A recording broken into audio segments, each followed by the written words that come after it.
L'auteur du livre Robert Kiyosaki dit qu'il a deux pères. L'un est son propre père biologique et l'autre est le père de son meilleur ami. Le propre père de Robert était docteur et enseignait à l'université.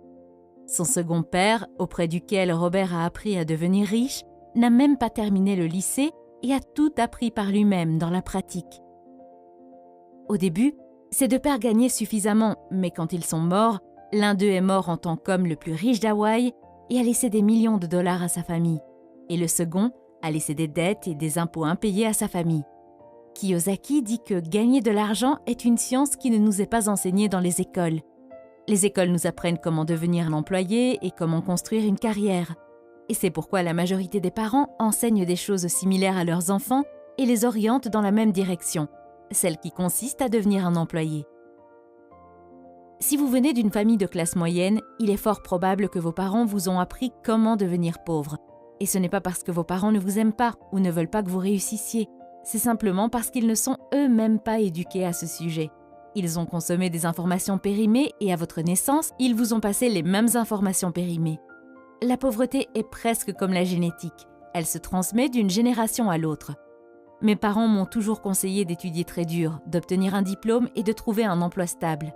Cependant, lorsque j'ai commencé à lire des livres comme celui-ci, je me suis rendu compte que j'apprenais davantage grâce à quelques-uns de ces livres par rapport à l'ensemble de mes années universitaires. Si vous êtes également issu d'une famille de classe moyenne, n'ayant pas lu Rich Dad, Poor Dad, alors je vous recommande fortement de le lire. J'aurais souhaité que quelqu'un me le recommande quand j'avais 14 ou 15 ans. Tant de choses auraient pu être positivement différentes dans ma vie si je l'avais lu plus tôt. Dans cette vidéo, je vais vous parler des 7 idées principales du livre.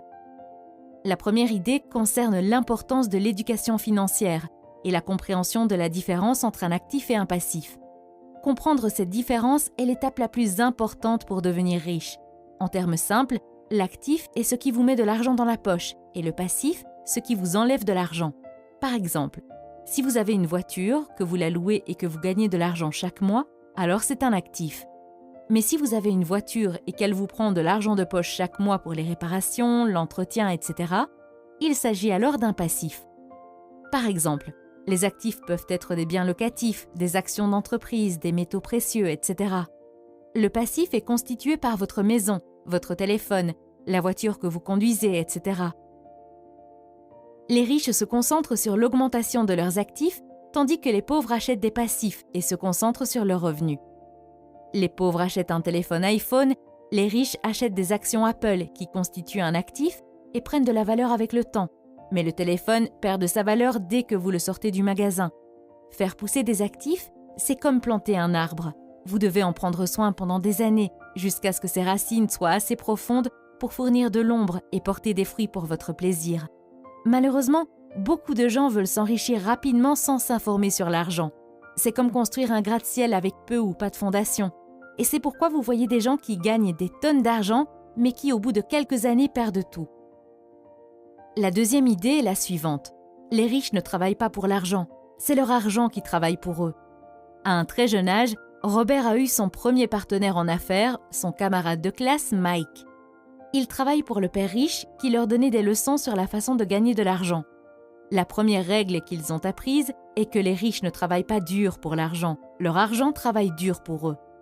Les riches utilisent leur cerveau et trouvent des moyens pour que leur argent travaille pour eux 24 heures sur 24, 7 jours sur 7.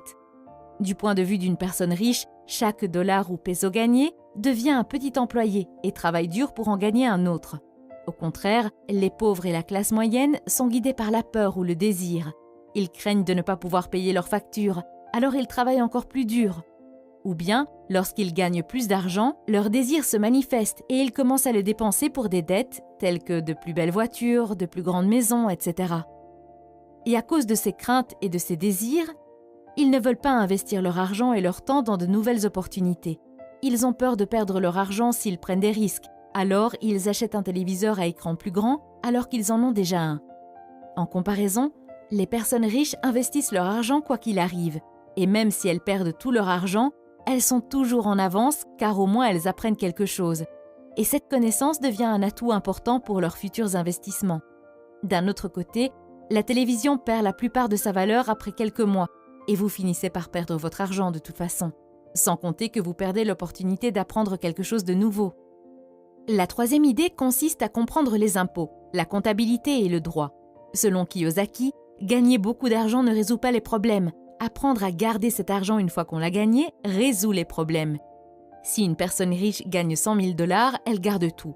Mais si une personne pauvre ou de la classe moyenne gagne 100 000 $, elle est lourdement imposée et perd 30 à 40% de cet argent. Kiyosaki explique qu'au début, il n'y avait pas d'impôts et que le gouvernement a créé des impôts pour punir les riches et les donner aux pauvres. Le gouvernement a utilisé la mentalité de Robin des Bois et les gens l'ont soutenu. Mais les riches étaient intelligents et ils ont trouvé des moyens juridiques de ne pas payer d'impôts. Une des grandes différences est que les pauvres et la classe moyenne gagnent de l'argent, paient des impôts sur cet argent et vivent avec ce qui reste. Les riches, en revanche, gagnent de l'argent, dépensent tout ce qu'ils peuvent et paient des impôts sur ce qui reste. Quatrième idée, les riches inventent l'argent. L'auteur dit que chaque personne est née avec un talent, mais que ce talent est supprimé à cause du doute et de la peur de soi. Il remarque que ce ne sont pas nécessairement les personnes intelligentes et instruites qui avancent, mais les audacieux et les aventuriers. Les gens n'avancent jamais financièrement, même s'ils ont beaucoup d'argent, parce qu'ils ont des opportunités qu'ils ne saisissent pas à cause de la peur et du doute. La plupart d'entre eux restent assis à attendre qu'une occasion se présente. L'idée de l'auteur est que les gens créent la chance.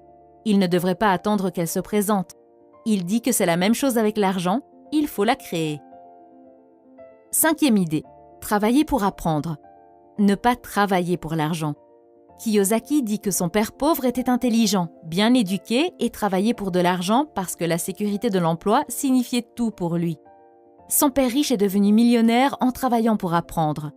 L'auteur recommande aux jeunes de chercher un travail où ils apprendront plus qu'ils ne gagneront, notamment dans les domaines de la vente, de la communication, du marketing, de la comptabilité, des dirigeants, etc.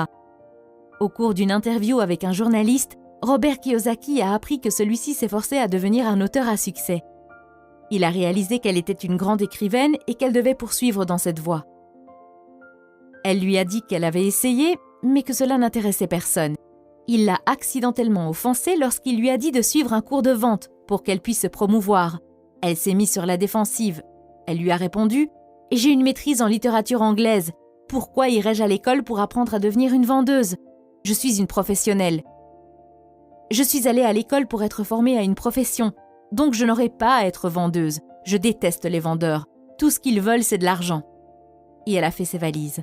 Robert Kiyosaki a gentiment fait remarquer qu'il était l'auteur le plus vendu, et non pas le meilleur auteur. Cette déclaration n'a fait que l'exaspérer davantage, et l'interview s'est terminée sur ces mots. Le monde compte de nombreuses personnes talentueuses et prospères, médecins, avocats, dentistes, et pourtant, ils ont des difficultés financières. Mais comme l'a dit un jour un sage consultant en affaires, ils sont à une compétence de la grande richesse. Si vous associez vos compétences à l'intelligence financière, à la comptabilité, à l'investissement, au marketing ou au droit, vous pouvez devenir très riche. Si cette journaliste avait plutôt choisi un emploi dans une agence de publicité pour apprendre à vendre, elle pourrait créer une grande richesse grâce à ses écrits. Le père riche dit « Vous voulez en savoir un peu plus sur beaucoup de choses. À l'école et au travail, on attend de vous que vous vous spécialisiez. Ceux qui obtiennent des promotions ont tendance à être des spécialistes. Cependant, le père riche de Robert Kiyosaki a toujours recommandé le contraire. C'est pourquoi, au fil des ans, Robert a travaillé dans différents secteurs de l'entreprise de son père riche, où il était censé assister à des réunions avec des avocats, des banquiers, des comptables. Pour le père riche, il était essentiel que Robert connaisse tous les aspects de la création d'un empire. Idée 6. Les personnes qui évitent l'échec évitent aussi le succès. La plupart des gens ne gagnent jamais parce qu'ils ont peur de perdre ou d'échouer. Si vous regardez la façon dont les humains sont conçus pour apprendre, nous apprenons en faisant des erreurs. Nous apprenons à marcher en tombant. Si nous ne tombions jamais, nous ne marcherions jamais. Il en va de même pour apprendre à faire du vélo. Il en va de même pour devenir riche. L'échec fait partie du processus de réussite. Kiyosaki dit « Je regarde mon jeu d'argent comme mon jeu de tennis. Je joue dur, je fais des erreurs, je corrige, je fais encore des erreurs. Je corrige et je m'améliore. Si je perds le match, je tends la main à mon adversaire, lui serre la main, lui souris et lui dis « À samedi prochain ». Je connais personnellement de nombreuses personnes qui ont essayé de créer leur propre entreprise mais qui ont échoué et ont fini par abandonner après 3 ou 4 échecs. Je suis toujours étonnée de voir comment ces personnes s'attendaient à réussir après quelques essais. Abandonner après un échec à 3 ou 4 reprises, c'est comme commencer à aller à la salle de sport pour se mettre en forme, mais après quelques jours, on abandonne parce qu'on n'a pas vu de résultat.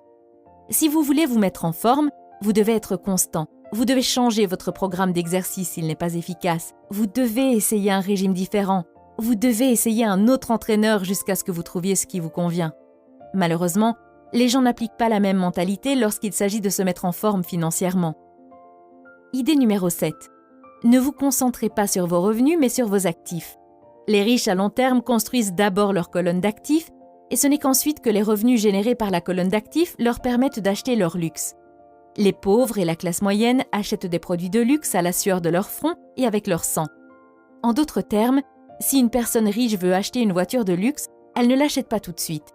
Il achète d'abord des actifs tels que des entreprises ou des biens immobiliers, et si ces actifs génèrent de bons revenus, il les utilise pour acheter la voiture. Il se concentre toujours d'abord sur l'actif. Si vous avez aimé la vidéo et souhaitez voir d'autres vidéos comme celle-ci, n'oubliez pas d'aimer cette vidéo et de vous abonner à la chaîne.